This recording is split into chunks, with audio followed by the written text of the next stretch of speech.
Welcome back to ICF's The Best of Everything. And it's time to talk the big-time Big Ten.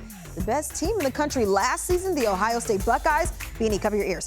Isn't even projected to be the best in the Big Ten this season. That's the Penn State Nittany Lions. But okay, Beanie, so can your Buckeyes not only be the best in the Big Ten, but can they defend their CFP championship? You know, it's going to be a tall order. You know, I know you guys didn't expect that coming from me, but nonetheless, when you look at everything that Ohio State lost on the offensive end, you talk about Quinshon Judkins, Travion Henderson, some great offensive linemen, and then the most important position in college football, quarterback in Will Howard, who's going to be throwing Jeremiah Smith and that crazy receiving core. The football is in question. And then on the defensive side, losing Jack Seward, JTT, Tyleek Williamson, all to the NFL draft, they have a lot of questions to be answered. Now, they reload typically, but to ask them to, be back in the CFP and to win a Big Ten title, losing that type of production, I think it's too much.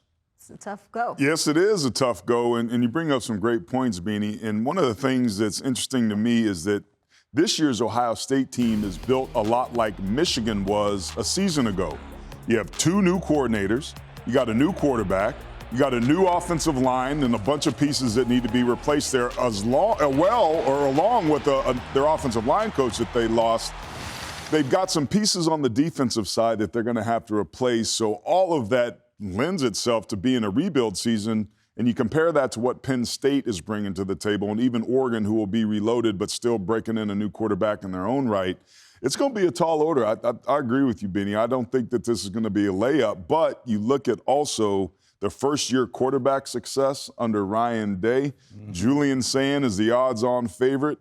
Is he the next C.J. Stroud, the next Dwayne Haskins, right? We've seen what he's able to do with those first-year quarterbacks, so that should give Buckeye fans a little bit of comfort what could be some growing pains early. Yeah, the good news, or the bad news, is all the guys you lost. You can really dwell on that.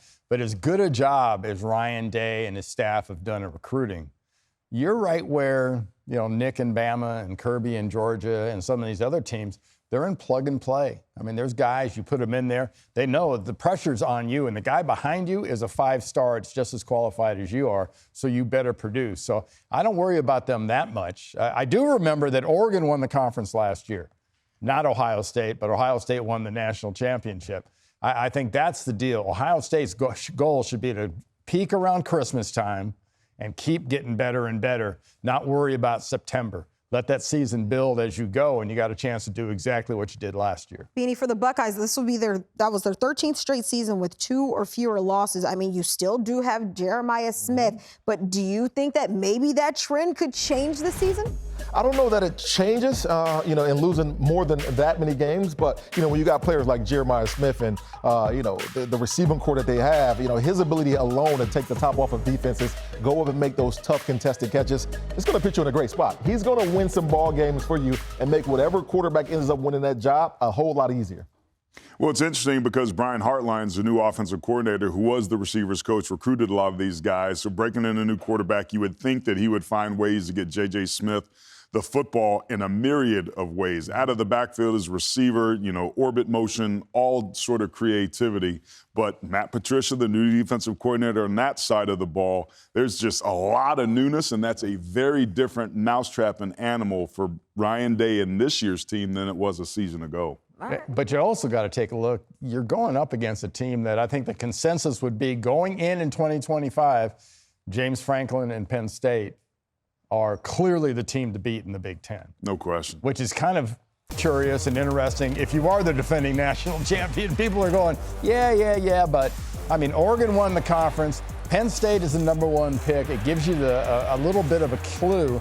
And Ohio State is the defending national champion. The strength of football right now in the Big Ten and how deep it is. They're not the only teams in the Big Ten, but they're clearly the 3 best. Hey, how about that rushing attack, though, for Penn State? Oh, man, they have one of the best rushing attacks in college football. And then coupled with the fact that they got Drew Aller back, when you talk about their big 3, they accounted for 89% of their offensive production. That's Katron Allen, Nicholas Singleton. Both of those are 1,000-yard running backs. And when you have that identity, if we can play tough, hard-nosed football, you're in great shape. And then coupled with the fact of they went out into the transfer portal and got a couple of names, Devontae Ross, Trevor Penny, Kyron Hudson. Those guys had 23 touchdowns alone, coupled when you compare to a Penn State and what they did as a whole, they only had 11 total. So they're in good shape in terms of playmakers and running game. Okay, we talk about being in good shape. What are you thinking about the Ducks, AT? I like them. I think they're flying low right now over the water, so they're not going to get themselves shot because all the attention's on Penn State and Ohio State. But there's still a ton of talent on this team. You're breaking in a new quarterback in Dante Moore, who had a red-hot start at UCLA, 3-0 as a starter, 7 touchdowns, threw for over 200 yards per game, and then the wheels kind of fell off. So unlike the last 2 starters, Bo Nix and, of course, Dylan Gabriel we saw in these last couple years, Oregon's in a position where they've got some youth, a lot of talent, but some youth at the quarterback position, completely rebuilt offensive line. But Alik Terry, their O-line coach, assures me that this unit has a chance to be the best he's ever had, which is saying something because they were the finalists for the Joe Moore Award last year. But there's also a lot of newness here, Randy. So you mentioned how Georgia and Alabama can rebuild. We're going to see if Ryan can do it. I also think that's what we're going to see from the Ducks this season as well. Yeah, I agree 100%. They've got a young man named Decorian Moore at wide receiver who has the potential, which is that French word, not worth a damn yet, but he has the potential to be a Jeremiah Smith-style receiver, a guy that can come into the college game and just explode and take the top off. And in the Big Ten, if you have that speed and that ability, that goes a long way. I'm with you. I love that DeCon Morian kid. I mean, when you look into the fact that they lose Evan Stewart, which is going to be a huge blow for them, to a knee injury. They lost Treshawn Holden and Tez Johnson.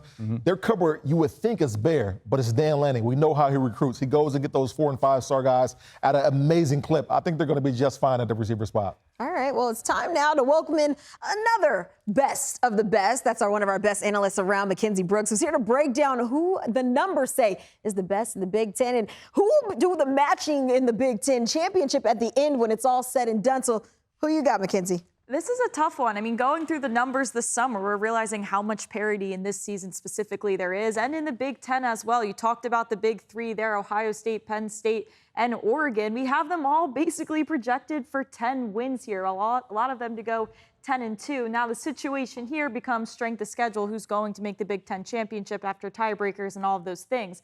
Ohio State's 10-2 is going to look a lot better than Oregon's if they get that non-conference Texas, which just helps your resume in general. And you have Penn State there as well. Oregon only has to play one of the big 3, so I don't think their strength of schedule would help them get into the Big Ten championship. So we do have Penn State versus Ohio State here. And then we do like Ohio State to take it home. Until we see Penn State and Drew Allard put up the big numbers, what our model sees is kind of a quarterback who gets quiet when the big games come. So until we see that in the regular season, Ohio State is our best chance here. Michigan, if any of these big 3 fall, will likely be the team to be in that mix.